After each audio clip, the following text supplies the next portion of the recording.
Makanya Singapura itu nggak bisa buat bangun PLTS. Singapura nggak cukup lahan buat bikin baling-baling, turbin, angin. Nggak cukup. Mau digelar di laut, rugi juga. Kenapa? Karena lautnya bisa dipakai untuk parkiran kapal. Penghasilannya ratusan juta sekali parkir itu kapal sebulan. Jadi gimana dong Singapura? Lahannya udah habis. Lahan di darat habis, di laut habis. Di darat berkompetisi sama manusia, sama pabrik, sama perbankan. Lahan di laut berkompetisi sama perusahaan kapal, tanker, kontainer. Wah, kacau. Makanya Singapura wajib berbisnis dengan Indonesia. Oke.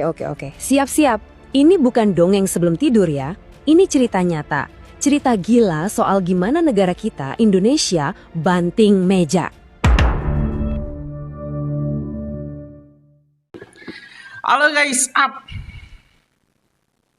Halo guys, apa kabarnya? Ini Indonesia lagi-lagi teman-teman membuat Singapura kelabakan. Ya, bagaimana tidak teman-teman? Ini kebijakan Indonesia benar-benar menghantam perusahaan-perusahaan Singapura, apalagi industri mereka. Terbaru ketika teman-teman ini wakil Perdana Menteri Singapura datang jauh-jauh dari Singapura ke Indonesia buat minta listrik ke Indonesia. Jawaban Indonesia apa? Kami akan menunda ekspor listrik bersih ke Singapura. Itu kan sangat menggemparkan publik Singapura karena teman-teman kebutuhan listrik Singapura saat ini sedang melonjak.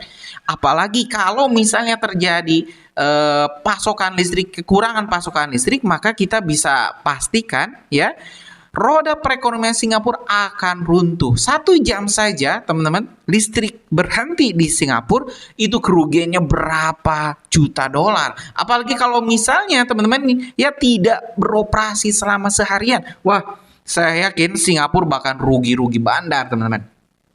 Ini terbaru teman-teman, memang Singapura ya ingin meminta kepada pemerintah Indonesia untuk mempercepat ekspor kurang lebih 3 gigawatt ke Singapura untuk tahun ini. Tapi keputusan yang diambil sangat mengejutkan. Sekali lagi, ini Indonesia, teman-teman, mementingkan kebutuhan dalam negeri daripada ya cuan. Ini patut kita apresiasi. Sekali lagi patut kita apresiasi karena pemerintah Indonesia, teman-teman, ya kita tidak mementingkan keuntungan semata, tapi kebutuhan rakyat. Ya kalau misalnya rakyat lebih butuh, kenapa kita ekspor keluar? Betul nggak? Dan ya kita apresiasi langkah Pak Prabowo, langkah Pak Purbaya, ya Pak Airlangga yang di depan moncong hidung. Ini delegasi Singapura menyebut kami membatalkan ekspor listrik bersih untuk tahun ini. Nah, tanpa panjang lebar ya kita bakal simak dulu saja deh teman-teman informasinya yang lebih rinci.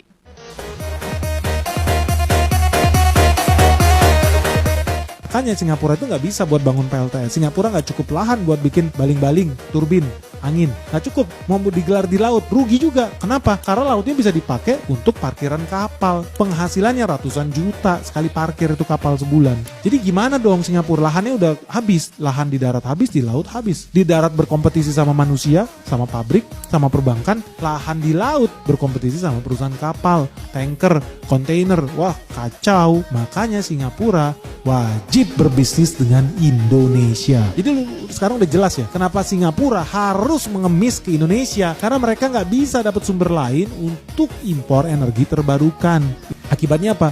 Kalau Singapura tetap mau mempertahankan pertumbuhan ekonomi dia, GDP-nya naik terus, ya mau nggak mau dia harus mulai bisnis data center, dia harus bangun pusat logistik, dia harus terus mendorong ekonomi digital, dan tentu saja ekonomi digital harus hidup 24 jam, butuh listrik lebih banyak lagi. Artinya permintaan listrik di Singapura bakal tumbuh pesat, tetapi bahan bakunya makin berkurang terus karena fosil dikurangin. So nggak ada pilihan lain, Singapura memang harus ngemis-ngemis energi bersih ke Indonesia. Kalau Indonesia kejam sih bisa aja kita nggak mau ekspor guys, dan Singapura pasti bakalan mati lampu atau jadi negara yang sangat kotor dan polusinya tinggi. Gua yakin nggak ada lagi orang mau ke Singapura kalau dia tetap ngotot pakai bahan bakar fosil. Makanya lu jangan heran kalau belakangan ini Singapura sangat gencar tuh melobi Malaysia, sampai mereka melobi Australia. Mereka punya mimpi tarik kabel dari Australia ke Singapura, kabel laut. Kan konyol ya, tapi begitulah Singapura mencoba bertahan, tidak mati lampu. Mereka sampai ngobrol ke Australia mau impor listrik dari Singapura. Konyol, makanya rencananya batal guys. Akibatnya apa? Sekarang mereka sadar diri, gua harus impor listrik dari Indonesia guys. Dan gak kecil jumlahnya, itu 3,4 gigawatt yang mereka harus impor dari Indonesia. Dan dengan itu mereka juga wajib bangun pabriknya. Ya enak aja lu nyuruh orang Indonesia yang bangun, lu invest, lu hire orang Indonesia, ciptakan lapangan kerja di Indonesia. Nilai investasinya lebih dari 800 triliun guys. Oke. Siap-siap. Ini bukan dongeng sebelum tidur ya. Ini cerita nyata. Cerita gila soal gimana negara kita, Indonesia, banting meja. Dari yang tadinya cuma bisa pasrah, sekarang kita yang pegang kartu. Kita yang jadi bandar. Coba dengerin baik-baik kutipan ini. Setelah berpuluh-puluh tahun kita dikadalin sama Singapura, rasain deh kata-katanya. Dikadalin. Bukan cuma rugi bisnis biasa, ini tuh soal harga diri, men. Luka lama yang akhirnya kebayar lunas dengan cara yang paling keren. Oke, kita masuk babak pertama. Judulnya, sebut saja Tragedi Si Budak Energi. Dan ya, pemeran utamanya kita. Selama puluhan tahun, kita mainin peran ini tanpa sadar. Budak. Serius, nggak salah dengar kok. Terus, apa sih budak energi itu? Gini nih logikanya. Kalau ini bisa disebut logika ya. Kita punya minyak, kita sedot dari tanah sendiri, terus kita kirim mentahnya murah meriah ke tetangga. Nah, si tetangga dengan senyum paling manis dunia, ngolah itu minyak, terus dijual lagi ke kita jadi BBM dengan harga, wow, bikin nangis di pom bensin. Jenius kan? Jenius banget kalau tujuan hidupmu emang pengen bangkrut dengan gaya. Dan ini dia, breaking news-nya. Dunia udah jungkir balik teman-teman. Lihat deh, lihat. Dulu, panah merah keluar isinya minyak mentah murah. Panah masuk isinya BBM mahal yang bikin kantong bolong. Sekarang, lihat itu, cuma ada satu panah. Panah hijau raksasa dari Indonesia langsung ke Singapura. Game over, we won. Sip, sekarang pegangan lebih kencang lagi. Kita mau nyelam ke pusat badainya nih. Ini bukan lagi soal gerimis duet, bukan. Ini tsunami. Tsunami cuan energi hijau yang siap menggulung semuanya. Nah, pertanyaannya, segede apa sih tsunami ini? Coba tebak deh angkanya. Aku kasih waktu. 3, 2, 1. 100 triliun? 500 triliun? Ayolah, pikiran kalian masih terlalu sopan. 856 triliun rupiah. Coba itu ditulis deh di kalkulator, muat nggak nolnya. Ini bukan duit kaget lagi, ini duit yang bisa bikin Elon Musk nanya, mau join proyek ke Mars nggak? Gila banget. Dan yang paling gokilnya apa? Ini bukan cuma jual beli listrik biasa. Oh bukan. Kali ini kita yang bikin peraturannya. Singapura butuh listrik? Boleh. Tapi ada syaratnya. 1. Wajib bangun kawasan industri hijau di Kepulauan Riau. 2. Wajib investasi lagi ratusan triliun. 3, dan ini yang paling penting, wajib transfer teknologi. Jadi mereka nggak cuma beli ikannya, mereka harus bangun pabrik kailnya di sini. Kita bukan lagi kasir, kita CEO-nya sekarang. Masih ada yang ragu ini bakal ngefek? Oke, kita lihat bukti nyata. Lihat Halmahera. Gara-gara mereka mulai ngolah bahan mentah di dalam negeri, nggak jual mentahan lagi, ekonominya melesat kayak roket, tumbuh 35%. Bandingin sama rata-rata nasional yang di 5%. Sekarang coba bayangin Kepulauan Riau disuntik dana segitu gedenya. Grafiknya bukan naik lagi, itu mah udah nembus atmosfer. Oke, sekarang kita coba pakai kacamata yang beda. Kita intip dari sisi Singapura.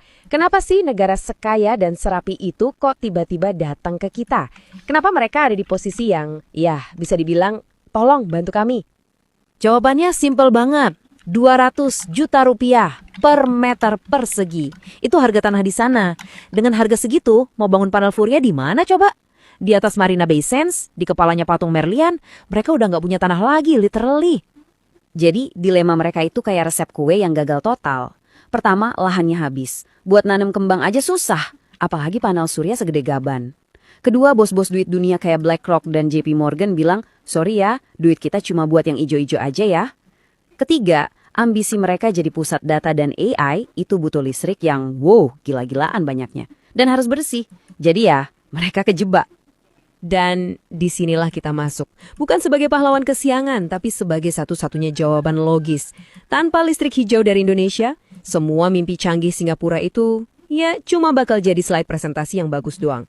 Gak akan pernah jadi kenyataan. Tapi namanya juga drama. Gak seru kalau gak ada konfliknya kan? Di tengah semua hore-hore ini, ada juga yang gak setuju. Ada suara-suara yang bilang, tunggu dulu, siapa mereka dan kenapa?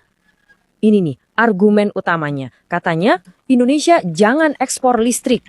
Ini tidak tepat. Hah? Sebentar.